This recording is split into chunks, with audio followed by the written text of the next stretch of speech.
Assalamualaikum warahmatullahi wabarakatuh. Alhamdulillah wahdah, wassalatu wassalamu ala rasulillah. Allahumma salli ala nabil hashimi Muhammadin wa ala alihi wa sallim tasliman. Khususan laharatul mu'azzami wal mukarram guru agung para sahabat nam Sayyidi Syamul sahibul wafat Arifin radhiyallahu ta'ala anhu. Al-Fatihah. Bismillahirrahmanirrahim. Alhamdulillahi rabbil alamin. Ar-Rahmanir-Rahim. Maliki yaumiddin. Iyyaka na'budu wa iyyaka nasta'in. Ihdinas siratal mustaqim. Shiratal ladzina an'amta 'alaihim ghairil maghdubi 'alaihim waladdallin. Amin. Bapak Ibu, ikhwan akhwat, saudara yang berbahagia, kembali kita tabaruk kitab Miftahus Sudur karya Guru Agung Pangarsa Abah Anom Syekh Ahmad Sahibul Wafa Tajul Arifin. Di sini beliau menjelaskan wa fi akhiriha 'indal wuqufi 'ala adadil witri yaqul sayyiduna Muhammadun Rasulullah sallallahu alaihi wasallam. Dan ketika selesai zikir jahar, berhenti pada bilangan ganjil. Seorang pezikir pun mengakhiri zikirnya dengan mengucapkan Sayyiduna Muhammadun Rasulullah. Jadi ini tentang wukuf ala adadil witri ya Bapak Ibu, tentang berhenti di bilangan ganjil. Tentu ini zikir jahar, zikir pada kalimat La ilaha illallah. Jadi di TKN Suralaya, bimbingan Pangarsa Abah Anom, itu zikir ada dua yang utama ya, sesuai dengan TKN itu sendiri. Qadiriyah, zikir jahar. Naqsyabandiyah, zikir khofi. Pembicaraan tentang wukuf ala adadil witri, berhenti di bilangan ganjil. Nah ini berarti zikirnya itu dihitung ya, zikir kuantitatif. Nah ini adalah zikir jahar. Karena kalau zikir khofi tidak dihitung, sama sekali tidak dihitung, dibebaskan sebebas-bebasnya dan tidak ada istilah ditutup. Jadi tidak ada istilah berhenti untuk zikir khofi. Karena terus-menerus kita mengamalkan zikir khofi ini di setiap waktu kita, bahkan di kamar mandi, zikir khofi tetap harus kita amalkan. Jadi pembicaraan kita kali ini sebetulnya fokus pada zikir jahar ya Bapak Ibu. Karena zikir jahar itu dihitung dan kita dianjurkan, bahkan dituntut sebetulnya agar bisa berhenti di bilangan ganjil. Lagi kencang-kencangnya, lagi asyik-asyiknya zikir jahar, tiba-tiba sampai di angka 165. Nah ini kan angka ganjil, angka minimal ketika kita mengamalkan zikir jahar 165. Lalu kemudian kita ingin berhenti di angka tersebut. La ilaha illallah,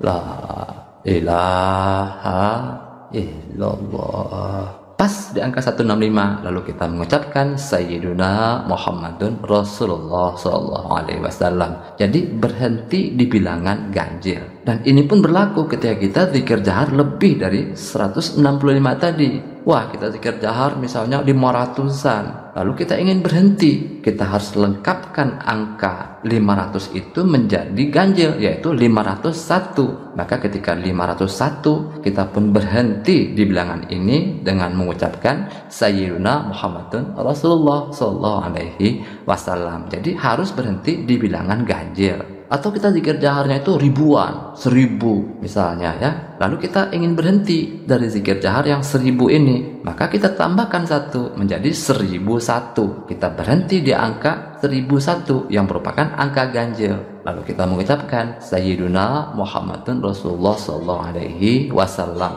Jadi harus berhenti di bilangan ganjil. Al-wukuf ala adadil witri ya Bapak Ibu sekalian. Nah seperti itulah yang dianjurkan, yang diajarkan oleh guru kita Pangarsa Abah Anom di dalam kita mengamalkan zikir jahar. Ketika kita ingin berhenti dari zikir jahar, berhenti di angka ganjil, sebagaimana tuntunan dalam kitab ini ya, dalam kitab Miftahus Sudur. Jadi ini sangat penting sebetulnya Bapak Ibu ya, penting sekali untuk kita perhatikan. Sangat penting bagi kita untuk bisa berhenti zikir jahar itu di bilangan ganjil. Apa artinya ini? Artinya kita harus tetap berusaha memelihara kesadaran zikir. Karena bila kesadaran zikir lemah, batin goplah, ngablu ngacaprak ngalir ngidul, akan sulit bagi kita untuk bisa berhenti di bilangan ganjil. Jadi prinsip terpentingnya itu di sini adalah pelihara kesadaran zikir jahar kita sehingga kita bisa berhenti di bilangan ganjil. Karena kalau batin goplah tidak akan mampu, akan sulit bagi kita untuk berhenti di bilangan ganjil. Karena itu Bapak Ibu ikhwan akhwat saudara yang berbahagia, sebanyak apapun zikir jahar yang kita amalkan, 165, 500-an, 1000-an dan lain sebagainya, kita harus tetap memelihara kesadaran zikir kita, keingatan zikir kita, sehingga sebanyak apapun zikir jahar yang kita amalkan, karena kita memiliki kesadaran zikir yang kuat, kita pun bisa berhenti dengan sempurna di bilangan ganjil. Nah, ini salah satu hikmah berhenti di bilangan ganjil itu ya Bapak Ibu, agar kita berupaya untuk memelihara kesadaran. Ya kalau kita remehkan kesadaran, kita tidak peduli dengan kesadaran kita, keingatan kita, ya sulit bagi kita untuk berhenti di bilangan ganjil.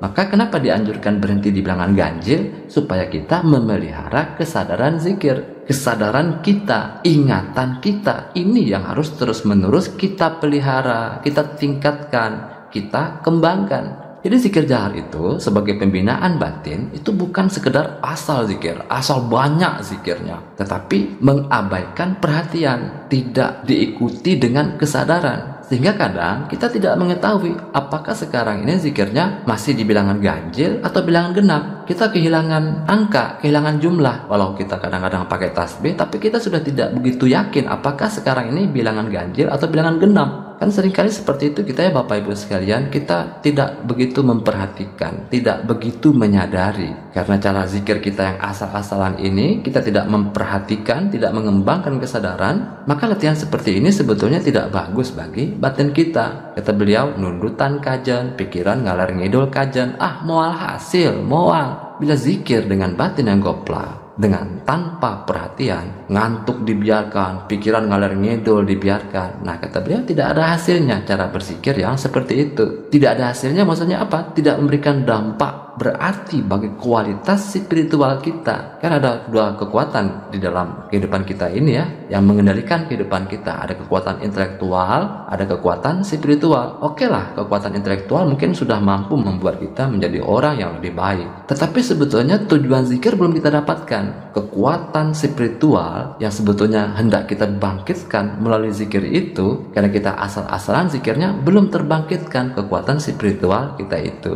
Jadi ya harus disadari ya Bapak Ibu, harus terus-menerus zikir itu kita jadikan alat terhebat untuk membina dan meningkatkan kualitas kesadaran batin. Ya kecuali kalau kita masih awalan, baru belajar zikir, baru talqin kemarin sore, putaran batin kita mungkin masih besar-besar. Ya mungkin seperti anak-anak di lembaga inabah juga ya, mereka kan banyak mengalami trauma masa lalu di dalam kehidupan mereka. Ya bagi mereka yang masih menyimpan sampah-sampah dominan, sampah-sampah trauma yang besar-besar, ya bagi mereka mungkin tidak masalah asal zikir. Yang penting zikir. Walau batin goplah, walau zikir tanpa kesadaran. Ya kalau anak-anak inabah itu yang penting mereka mau berzikir, walau kadang-kadang dipaksa dulu ya, baru mau berzikir kalau di inabah itu.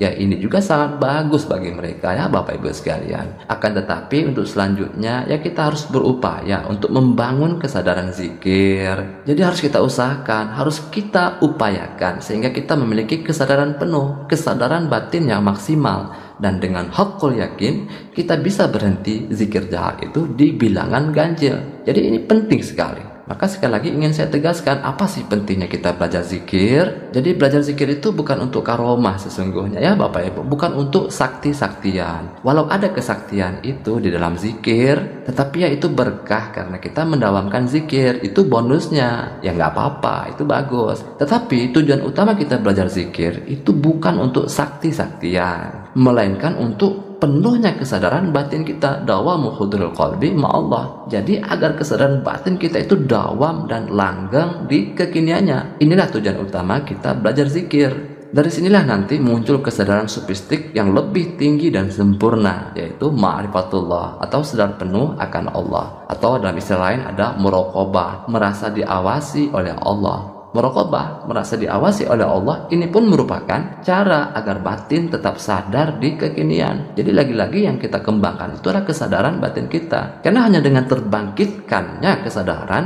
kekuatan spiritual terpendam di dalam diri kita itu otomatis akan bisa terbangkitkan juga karenanya. Mungkin kita pernah belajar neuroscience ya, ilmu tentang otak. Di sana ada kekuatan pikiran sadar yaitu sebanyak 10% dan ada kekuatan pikiran bawah sadar sebanyak 90%. Dan selama ini kita lebih banyak dikendalikan oleh kekuatan bawah sadar 90% itu ketimbang kekuatan sadar. Nah, belajar zikir itu sesungguhnya kita sedang belajar meningkatkan kesadaran atau pikiran sadar kita itu. Bila tadi 10%, kita tingkatkan menjadi 12%. Terus kita tingkatkan menjadi 50%, 70%, 70% hingga kesadaran batin kita itu menjadi penuh dan dawam di kekiniannya di dalam kehidupan kita sehari-hari, baik ketika duduk, berdiri, berbaring, sehingga kita mampu menyadari apapun yang kita ucapkan, apapun yang kita lakukan, dan apapun yang kita pikirkan dan kita rasakan. Baik, itu saja dapat kita pelajari pada kesempatan kali ini. Semoga ada hikmahnya untuk batin spiritual kita, khususan Hadratul Muazzam Al-Mukarram Guru Agung para sahabat Sayyidi Syekh Sahibul Wafat Arifin radhiyallahu ta'ala anhu. Al-Fatihah. Bismillahirrahmanirrahim. Alhamdulillahirabbil alamin. Arrahmanirrahim. Maliki yaumiddin. Iyyaka na'budu wa iyyaka nasta'in. Ihdinas siratal mustaqim. Siratal ladzina an'amta 'alaihim ghairil maghdubi 'alaihim waladdallin. Amin.